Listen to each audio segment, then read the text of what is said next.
देख रहे हैं इन डार्क राजकुमार के साथ। तो चलिए पढ़ते हैं आज की कहानी की ओर।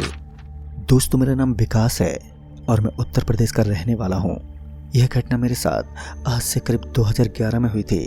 अमावस्या के उस दिन में सुबह होते ही मैं अपने घर से बस स्टैंड के लिए गया, लेकिन जब तक मैं बस स्टैंड पर पहुंचा तब तक मुझे पता चला कि यहाँ की आखिरी बस भी यहाँ से निकल चुकी है, जो कि मेरे लिए अब मुश्किलें बढ़ाने का काम कर रही थी, क्योंकि मुझे मेरे गांव से शहर में वापस अपने कॉलेज के लिए जाना था।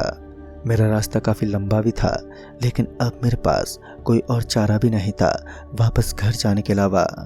मैं बस स्टैंड से अपना उदास चेहरा लेकर मुड़ा ही था कि अचानक से मुझे मेरे पीछे से एक आवाज़ आती हुई सुनाई दी। आवाज़ किसी बस की थी, लेकिन जब मैं पीछे पलटा तो मैंने देखा कि वह कोई बस नहीं थी, वह एक रिक्शे वाला था। लेकिन मैं उसके साथ इतने लंबे सफ़र में बैठना भी नहीं चाहता था। फिर वह ऑटो वाला सीधा मेरे पास आया और उसने मुझे पूछा, भाई साहब कहाँ जाना है आपको? तब जाकर मैंने भी उस आदमी को बताया कि मुझे अभी मुंबई के लिए रवाना होना है। मेरी बात सुनकर एक पल को तो वो दंग रह गया।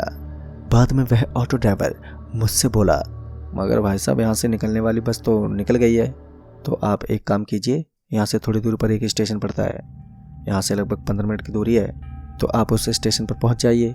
वहाँ से अभी एक ट्रेन आधे घंटे के बाद जाने वाली है। उसकी बात सुनकर मैं भी एकदम से तैयार हो गया। तो मैंने उस ड्राइवर से कहा, भाई साहब आप मुझे उस स्टेशन तक छोड़ देंगे?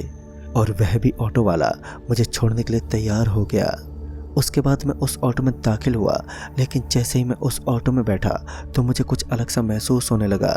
मुझे मेरे शरीर के अंदर एक अलग ही प्रकार की बेचैनी महसूस होने लगी, मगर मैंने इस चीज़ पर ज़्यादा ध्यान नहीं दिया और फिर आराम से उस ऑटो में बैठ गया।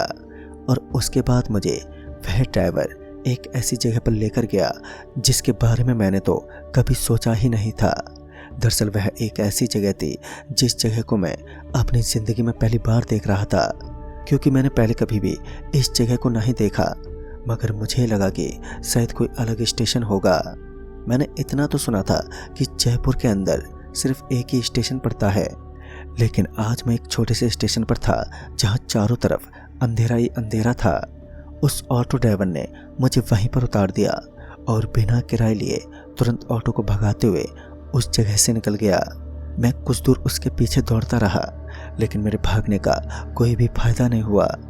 मैं चाहकर भी उसे पकड़ नहीं पाया और वह वहाँ से निकल गया। मगर मुझे क्या पता था, और इतना सोचते हुए मैं वापस आकर उस स्टेशन की एक बेंच पर बैठ गया। मगर अभी भी ट्रेन का कोई अता पता नहीं था, क्योंकि वहाँ पर कोई और सवारी थी ही नहीं। उस स्टेशन पर सबसे हैरान कर देने वाली बात तो ये थी कि वहाँ दूर दूर तक मुझे ना तो कोई भी आदमी या फिर कोई भी ऐसा परिंदा नजर ही नहीं आ रहा था। अभी मैं उस स्टेशन पर चारों तरफ घूमने लगा, क्योंकि बैठा बैठा अब मैं उबने लगा। उसके बाद मुझे अचानक से ट्रेन का हॉर्न बजता हुआ सुनाई दिया। मैंने तो अपना सारा सामान उठाया और ट्रेन में बैठने के लिए मैं तैयार हो गया, मगर मेरे पास अभी भी टिकट नहीं थी। बिना टिकट के ट्रेन में क्या होगा ये बात तो मैं भी नहीं जानता था। लेकिन तभी मुझे स्टेशन पर एक टिकट विंडो दिखी। तभी मैं तेज़ी से उस तरफ गया और टिकट लेने लगा। जब मैं वहाँ पर गया तो मैंने देखा कि मेरे अलावा 2 और आदमी उस स्टेशन पर मौजूद थे।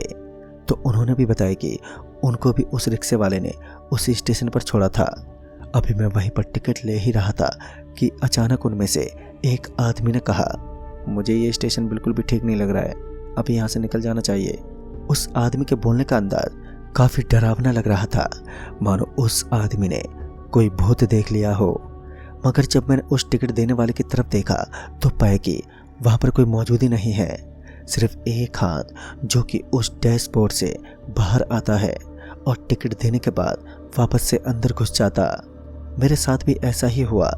उसने मुझे टिकट दे दी और फिर वापस अंदर घुस गया, लेकिन मुझे लगा कि शायद कोई आदमी अंदर होगा, और यही सोचकर मैं वापस ट्रेन की तरफ मुड़ा और मेरे साथ साथ वह दोनों आदमी भी मुड़े।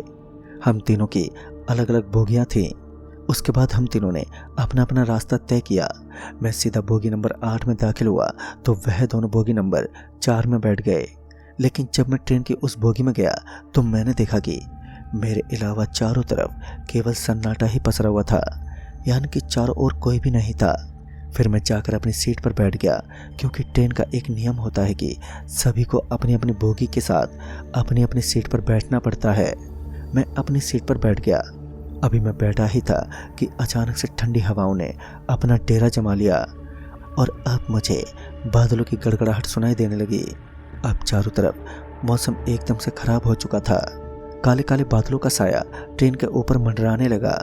लेकिन जब मैंने खिड़की से बाहर की तरफ देखा तो मैंने पाया कि बाहर की तरफ कोई भी ऐसी मौजूदगी नहीं थी। दरअसल बाहर की तरफ से ना ही तो मुझे कोई तूफान आता हुआ दिखाई दे रहा था और वहां चारों तरफ ना ही तो मुझे काले बादल नजर आ रहे थे। फिर मुझे अभी अभी यह गड़गड़ाहट किस चीज की सुनाई दी थी। अभी मैं ये सोच ही रहा था कि अचानक से मुझे सफेद कपड़े पहने कोई उस बोगी में चढ़ता हुआ दिखा। जब मैंने ठीक से उसके ऊपर अपनी नजर दौड़ाई तो मैंने पाया कि वह टीटी है। पहले तो वह मेरे पास आया और उसने मुझे टिकट दिखाने का इशारा किया। मैंने तुरंत ही अपनी टिकट निकाली और उसके हाथ में रख दी, मगर मुझे वो टीटी बिल्कुल भी ठीक नहीं लग रहा था, क्योंकि उसके शरीर के बड़ा होने के साथ साथ वह मुझे कुछ अलग सा महसूस हो रहा था। लेकिन उसके बाद मैंने उस पर ज़्यादा ध्यान नहीं दिया और चुपचाप से अपनी सीट पर बैठा रहा। लेकिन तभी मुझे किसी औरत की चिल्लाने की आवाज़ सुनाई दी, मगर मुझे चारों तरफ वहाँ पर कोई नहीं दिखा। लेकिन उसके बाद लगा कि शायद मेरा कोई वहम होगा और यह सोचकर मैं अपनी सीट पर आराम करने लगा। अब मुझे नींद आने लगी थी। रात काफ़ी हो चुकी थी तो नींद का आना भी एक लाजमी सी बात थी। उसके बाद मैं वहीं अपनी सीट पर आराम से सोने लगा। अब रात के लगभग 11:30 बज चुके थे। चारों तरफ अंधेरा छाया हुआ था। सन्नाटे के अंदर पूरी ट्रेन डूबी हुई थी। अचानक मेरे कानों के अंदर एक और आवाज़ जोरों से गूंज उठी। यह आवाज़ किसी औरत के जोर जोर से चिल्लाने की थी।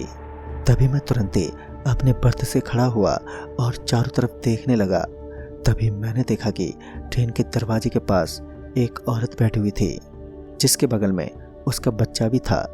और बाद में जब मेरी नज़र चारों तरफ पड़ी तो मानो मेरी आंखें तो खुली की खुली रह गईं। दरअसल इस बार मैंने देखा कि उस बोगी के अंदर मेरे अलावा काफ़ी और भी यात्री बैठे हुए थे। मैं लगभग 1 घंटे से नींद में था और इतनी जल्दी इतने यात्री ट्रेन में बैठ जाना सच में हैरानी वाली बात थी। मैं तुरंत ही उनके पास जाने वाला था कि अचानक से मुझे ऐसा लगा कि वह औरत धीमी धीमी आवाज़ में रो रही है।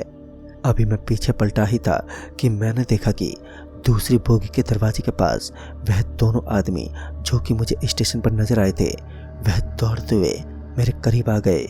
वह दोनों बहुत ही बुरी तरीके से कांप रहे थे, मानो आज उन्होंने अपनी ज़िंदगी की सबसे लंबी दौड़ कर ली हो। फिर उनमें से एक आदमी मुझसे बोल पड़ा, भाई साहब, हम जिस ट्रेन के अंदर बैठे हैं वह कोई ट्रेन नहीं है, बल्कि छलावे की एक ऐसी दुनिया है जिसके अंदर अब हम फंस चुके हैं। उसके इतना बोलते ही मैंने तुरंत ही जब चारों तरफ देखा तो मानो मेरी रूह कांप उठी।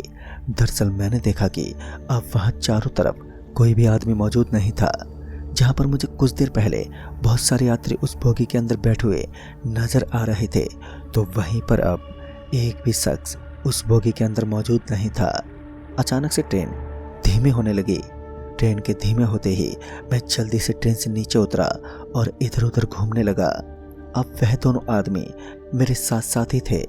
अब हमें समझ में नहीं आ रहा था कि इस वक्त हम लोगों को ऐसा क्या करना चाहिए जिससे हम बचकर निकल जाएं। हमारे पास तो केवल एक ही चारा था कि हम लोग ट्रेन से नीचे उतर जाएं। मगर जब हम ट्रेन से नीचे उतरे तो हमने देखा कि ट्रेन की एक बोगी वहीं पर रुकी हुई थी। तभी मुझे एक ऑटो दिखा और उस ऑटो के नज़र आते ही मैं जल्दी से उस ऑटो की तरफ भागने लगा। फिर जब मैं उस ऑटो के पास पहुंचा तो मैंने देखा कि उस ऑटो में वही ड्राइवर था जिसने हमें उस स्टेशन पर छोड़ा था, मगर अब उसका पूरा हुलिया बदल चुका था। उसका पूरा शरीर एकदम से काला पड़ चुका था। मुझे उस ऑटो ड्राइवर पर बहुत ही ज़्यादा गुस्सा आ रहा था, तो मैंने उसकी कॉलर पकड़ ली और फिर उसे डराने की कोशिश करने लगा। लेकिन उसके सिर्फ एक ही धक्के से मैं ज़मीन पर गिर पड़ा। उसकी ताकत बहुत ही ज़्यादा थी। उसका पूरा शरीर इतना ताकतवर था कि मैं उसके सामने एक पल भी नहीं ठहर सकता। तभी ट्रेन ने वहाँ से चलने का हॉर्न भी दे दिया। लेकिन जब हमने अपने चारों तरफ घूमते हुए लोगों से बात करने की कोशिश की तो कोई भी कुछ भी नहीं बोला। वहाँ पर मौजूद सभी लोग कुछ अजीब ही लग रहे थे। उन सब की मुंडी नीचे झुकी हुई थी और वह सब बस अपने रास्ते की तरफ बढ़ रहे थे। फिर मैंने एक आदमी को अपना हाथ लगाया और मेरे हाथ लगाते ही मैं एकदम से पीछे गिर पड़ा, क्योंकि मुझे उसके अंदर बहुत ही जोर की बिजली सी महसूस हुई। बाद में जब मेरी नज़र उस ऑटो पर पड़ी तो मैंने देखा कि उस ऑटो के साथ साथ ऑटो ड्राइवर भी वहाँ से गायब हो चुका था। तभी हमें वहाँ से एक बस गुजरती हुई दिखी। हम लोग जल्दी से उस बस में दाखिल हुए तो ऐसा लग रहा था मानो उस बस को हमारा इंतजार था, क्योंकि जैसे ही हम लोग उस बस के अंदर बैठे कि वह फुल स्पीड में वहाँ से आगे बढ़ने लगी। हम तीनों की आंखों में अब आंसू आने लगे, क्योंकि अब हमें ऐसा लगने लगा कि आज हमारी मौत बिल्कुल निश्चित है, क्योंकि हम चाहकर भी उस बस से निकल पाने में सक्षम नहीं थे। लेकिन तभी मुझे अपने पास एक आवाज़ आई। दरअसल वह आवाज़ उसी बस में बैठे एक आदमी की थी। वो आदमी एक अजीब सी भाषा में बोला, भाई साहब यहाँ से निकलना वैसे तो बहुत ही ज़्यादा मुश्किल है, लेकिन आप लोग एक कोशिश ज़रूर कर सकते हो। फिर उस आदमी ने बताया कि यहाँ से कुछ ही दूरी के बाद यह बस एक पुल के ऊपर से गुजरेगी। आपको उसी जगह पर एक सूर्य की किरण पड़ती हुई दिखेगी। आपको किसी भी तरह से वहाँ से नीचे कूद जाना है। अगर आप ऐसा करने में सक्षम नहीं होते हो तो आपका भी वही हाल होगा जो कि मेरा हुआ है। और फिर उस आदमी ने अपने शरीर से अपनी कंबल हटाई तो मैंने देखा कि उसका सर उसके धड़ से अलग था। उसका सर नीचे लटका हुआ था, मगर उस आदमी ने हमें कहा, आपको डरने की कोई ज़रूरत नहीं है, मैं आपको कोई नुकसान नहीं पहुंचाऊंगा। और मैं अपने उन दोनों साथियों के साथ बस के दरवाजे के पास पहुंच गया। और जैसे ही वह बस उस पुल पर पहुंच गई कि हम तीनों ने एक दूसरे का हाथ पकड़ लिया और हमें ऐसा महसूस हुआ कि कोई हमें पीछे पकड़कर खींच रहा है। लेकिन हमने अपनी पूरी ताकत लगाई और बस से नीचे कूद गए। हम सभी उस पुल से नीचे उस पानी में गिर पड़े। पानी में गिरते ही हमें ऐसा महसूस हुआ कि हम अब किसी सपने के अंदर जा चुके हैं। तभी अचानक ही हमारी आंखें बंद हो गईं। लेकिन फिर जब हमारी आंखें खुली तो हमने देखा कि अब हम उसी स्टेशन की एक बेंच पर बैठे हुए थे। फिर मैं उस स्टेशन से जल्दी से बाहर निकला और मैं अपने घर पहुंच गया। और उस दिन मैं मुंबई तो नहीं पहुंच पाया, लेकिन एक ऐसी दुनिया में ज़रूर चला गया था जहां सिर्फ और सिर्फ भूत प्रेत का निवास था। लेकिन जब मैंने इस घटना का जिक्र काफ़ी लोगों से किया तो किसी को भी मेरी बातों पर विश्वास नहीं हुआ। लेकिन सभी का कहना ये था कि वहाँ पर कोई स्टेशन नहीं है। लेकिन आज भी ये बात मेरे दिमाग में घूमती रहती है कि आखिर वह ऑटो ड्राइवर कौन था और वह स्टेशन कहाँ गया। तो दोस्तों, इस कहानी में बस इतना ही। तब तक के लिए बाय एंड टेक केयर।